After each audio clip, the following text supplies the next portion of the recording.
अभिवादन स्वीकार कीजिए ब्रजेश मिश्रा का और आप देखना शुरू कर चुके हैं द डिबेट। बहनों भाइयों, होली और रमजान एक साथ है। रमजान की वजह से, होली की वजह से नेता लोग भी अपने काम पर लग गए हैं।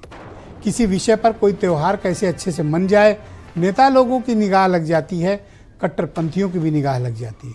अब मामला होली और रमजान पर आकर टिक गया है और इस मसले को लेकर एक सार्वजनिक बहस इस देश में शुरू हो चुकी है। आज चर्चा हम इसी विषय की करने वाले हैं। बहनों भाइयों, संभल का विषय आप सबने देखा होगा। संभल को लेकर एक बड़ा विवाद खड़ा हो गया है। संभल की पुलिस ने पब्लिकली ये बात कही थी कि जुमा तो 52 बार आता है साल में और होली एक बार, लिहाजा जिसको होली के वक्त नमाज पढ़ने ना निकलें या तो फिर घरों पे नमाज पढ़ लें। अब इसको लेकर पूरे देश भर में एक विवाद सा उत्पन्न हो गया है। अकेले संभल की 10 से ज़्यादा मस्जिदों को ढका जा चुका है ताकि उन पर कोई कलर न फेंके होली के दौरान। परसों होली है और इस तरह का एक तनावपूर्ण माहौल उत्तर प्रदेश के कई जनपदों में देखा जा रहा है। आखिर ऐसा क्या है कि हम दो कम्युनिटी जो एक दूसरे के साथ वर्षों से रहते आए हैं, हम एक दूसरे को अपने त्योहारों में भी बर्दाश्त नहीं कर पा रहे। दोनों इबादत का पर्व है, दोनों पूजा का पर्व है, दोनों उल्लास का पर्व है, दोनों उमंग की चीज़ें हैं, दोनों ईश्वर के प्रति आराधना की चीज़ें हैं और इबादत है। लेकिन ऐसा क्या है कि आपस में झगड़े हो रहे हैं, आपस में एक दूसरे के खिलाफ बयानबाजियां हो रही हैं, पुलिस भी दे रही है और दोनों तरफ के कट्टरपंथी भी। माहौल को तनावपूर्ण करने की पूरी कोशिश। ऐसा क्यों हो रहा है? और इस देश का बहुत लंबे समय से एक इतिहास है आज़ादी के बाद से कि दोनों, जब से बंटवारा हुआ इस देश का, उस बंटवारे ने इस देश में ऐसी कम्युनिटी में, जनरेशन्स में ऐसी चीज़ें नफरत की भर दी कि दोनों में से एक बड़ी तादाद है जो एक दूसरे के साथ कंफर्टेबल नहीं है। और वो कंफर्टेबल न होना पॉलिटिकल पार्टियों की वहीं पर एंट्री होती है। अगर ये राजनीतिक विषय नहीं हो और इस मुद्दे का राजनीतिकरण ना हो तो बहनों भाइयों, पॉलिटिकल लोग इसे पूछेंगे भी नहीं, उनके काम का ही विषय नहीं है। और जहां भी थोड़े भी मतभेद हैं, एक दूसरे के प्रति नफरत है, वहां राजनीति की एंट्री है। ये इस देश की, इस प्रदेश की सच्चाई है। और ऐसा नहीं कि सिर्फ कोई एक कसूरवार हो। इस हमाम में सभी नंगे हैं, सब ने इसका फायदा उठाया है और सब अपने अपने कंसोलिडेट वोट बैंक बनाते गए। इस वोट बैंक की राजनीति ने इस देश का बहुत नुकसान किया है। इतना नुकसान किया है कि हम आप उसका आकलन नहीं कर सकते। पीढ़ियां आज भी उसको भुगत रही हैं। आज भी परिवार के परिवार भी बिखर रहे हैं।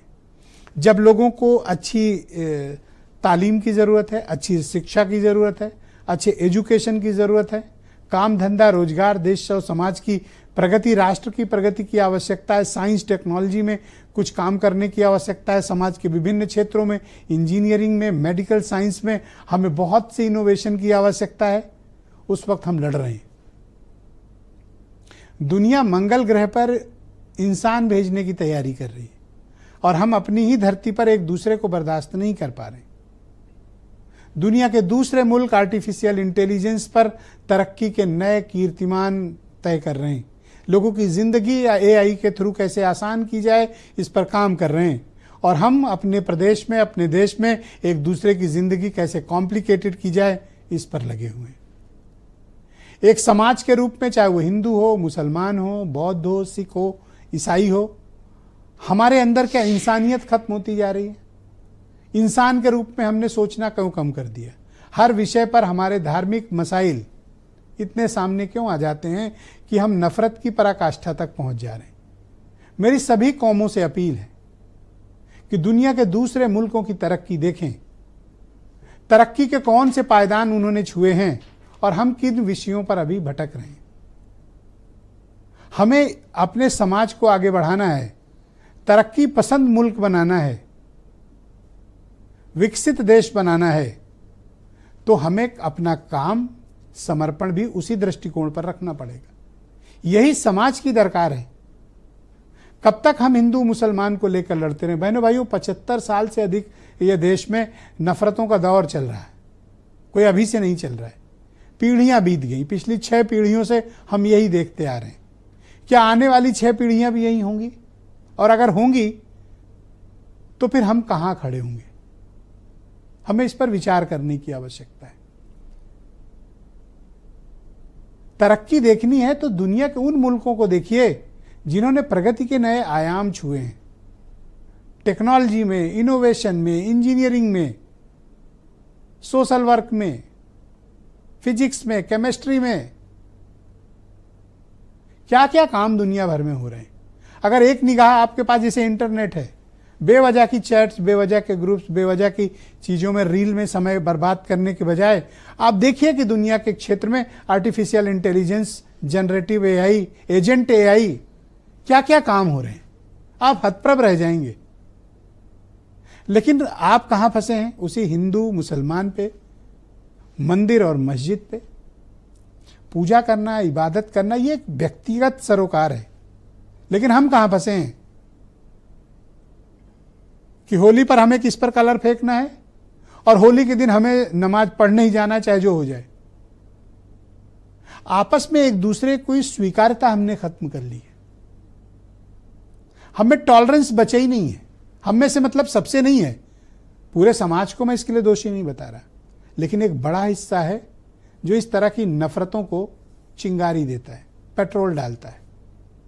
मैं आप सबसे अपील करता हूं इस डिबेट के माध्यम से, संयम और धैर्य से काम लें। एक दूसरे के त्योहार में शरीक हों, उनके जैसा बनने की कोशिश करें, एक दूसरे को बढ़ाएं आगे। इस देश की प्रगति उसी में है। जिन्होंने भी कट्टरपंथ को अपनाया, चाहे कोई भी धर्म हो, बहन भाइयों, तबाही के मुहाने पर पहुंच गए हैं। और ऐसे उदाहरण से हमारा पास पड़ोस भरा पड़ा है। हम सीखेंगे कब? मेरी चिंता मौजूदा पीढ़ी और आगे आने वाली पीढ़ी के लिए। कुछ बयान सुने आप, फिर आज की डिबेट हम आगे बढ़ाएंगे। पंथ वालों के लिए 52 जुम्मे आते हैं एक साल के अंदर, इसलिए एक दिन लेट नमाज कर लें या नमाज उसी समय करनी है। तो मैंने उनको एक सुझाव दिया है कि त्रिपाल का, जैसे उनकी पत्नी और बेगम पहनती हैं हिजाब, ऐसा ही एक त्रिपाल का हिजाब बना लें, जैसे मस्जिद को त्रिपाल से ढका जाता है।